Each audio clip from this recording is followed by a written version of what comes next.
திருப்பூர் மாவட்டம் தாராபுரம் அருகே மூலனூர் உள்நாட்டு வெளிநாட்டு சந்தைகளில் தங்கம் போல முருங்கை ஏற்றுமதி செய்யப்படுகிறது. இதுகுறித்து முருங்கை சந்தை ஒப்பந்த விற்பனையாளர் KRK நாச்சிமுத்துவுடன் நமது செய்தியாளர் கார்த்திக் நடத்திய கலந்துரையாடலை தற்போது பார்க்கலாம். திருப்பூர் மாவட்டம் தாராபுரம் அருகே உள்ள மூலனூர் பகுதியில் நீண்ட நாள் விவசாயிகளின் கோரிக்கையான முருங்கைக்காய் ஏற்றுமதி தொழிற்சாலை, முருங்கை பவுடர் தயாரிக்கும் தொழிற்சாலை வந்து அமைக்கணும்னு சொல்லி விவசாயிகள் கோரிக்கை வச்சிருந்தாங்க.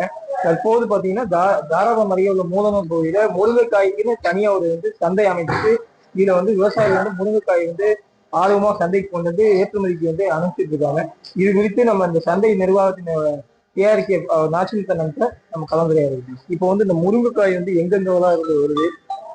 முருங்கைக்காய் இங்க ஏகப்பட்ட ஏரியா இருக்குங்க. கிட்டத்தட்ட ஒரு சுமார் ஒரு 15,000 ஏக்கர் ஏரியால முருங்கை பயிரிட்டு இருக்காங்க விவசாயிகள். இப்போ மூலனூர் சென்ட்ரல் ஹப், இங்கிருந்து ஒரு 100 கிலோமீட்டர் சரௌண்டிங்ல 4 சரௌண்டிங்ல முருங்கை விவசாயிகள் நிறைய பயிர் பண்ணியிருக்காங்க. அந்த முருங்கை பூரா இங்க வந்துட்டு இருக்கு. இப்போ என்ன ரேட்டுக்கு போயிட்டு இருக்கு? இப்போ இன்னைக்கு நேற்று எக்ஸ்போர்ட்டர்ஸ் எல்லாம் எடுக்கிறாங்க. முருங்கை வரத்து குறைஞ்சதுனால நேற்று 630 ரூபா கிலோ போச்சுங்க.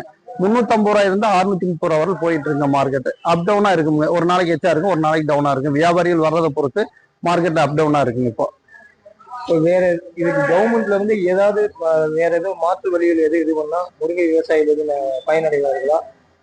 முருங்கை விவசாயிகள் பயனடைறதுக்கு இப்போதைக்கு இந்த முருங்கைக்காயில பவுடர் தொழிற்சாலைங்கிறது நடைமுறைக்கு சாத்தியம் இல்லைங்க. என்னத்தினால சாத்தியம் இல்லைன்னா, வருஷம் போல பச்சையாவே கிடைக்கக்கூடிய ஒரு காய்கறியை பவுடர் பண்ணி மார்க்கெட்டிங் பண்ண முடியல. எல்லா பலமுறை முயற்சி, அந்த முயற்சி எல்லாமே தோல்வி அடைஞ்சிருச்சு.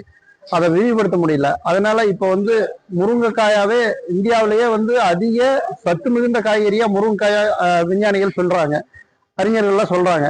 அப்படிப்பட்ட முருங்கைக்காய்க்கு காயாவே வாண்டட் அதிகமா இருக்கு. நம்ம நாடு இந்தியாவில் மிகப்பெரிய நாடு, உலகின் மிகப்பெரிய 2வது மார்க்கெட்டிங் இருக்கிற நாடு, மக்கள் தொகை இருக்கிற நாடு. அதனால முருங்கைக்காயே தேவை இருக்கு, அதிகமான தேவை இருக்கு. ஏதாவது ஒரு இயற்கை சூழ்நிலையின் காரணமாக ஒரு 10 நாள் 15 நாளைக்கு விலை குறைவா விற்கும். அன்னைக்கு ஒரு 10 ரூபாய்க்கு கீழே முருங்கைக்காய் விலை வந்ததுன்னா விவசாயிகளுக்கு சுத்தமா கட்டுப்படி ஆகாது. அந்த காலகட்டங்களில் 10 ரூபாய்க்கு கீழே எவ்வளவு வருதோ அந்த பணத்தை விவசாயிகளுக்கு கவர்மெண்ட் கொஞ்சம் சப்போர்ட் பண்ணாங்கன்னா நல்லா இருக்கும். சும்மா உதாரணத்துக்கு 10 ரூபாய்க்கு விற்க போல 7 ரூபாய்க்கு வித்தா 7 ரூபா நாங்க கொடுத்துட்டோம்னாலும் 3 ரூபா அவங்க கொடுத்தாங்கன்னா அது சரியா வரும், நல்லா இருக்கும். இது குறித்து மூலனூர் முருங்கை சந்தையினுடைய உரிமையாளர் நாச்சிமுத்து அவரிடம் கேட்டறிந்தோம். அவங்க பல கோரிக்கைகளை அரசாங்கத்துக்கு முன் வச்சிருக்காங்க. முருங்கை இனி வருங்காலங்கள்ல அதிகமாக உற்பத்தி ஆகும் அப்படிங்கிறத சொல்லியிருக்காங்க. அதுக்கு மேலும் தேக்கி வைப்பதற்கு ஒரு உதவும் ஒன்று அமைச்சு தரணும் அப்படின்னு சொல்லியிருக்காங்க.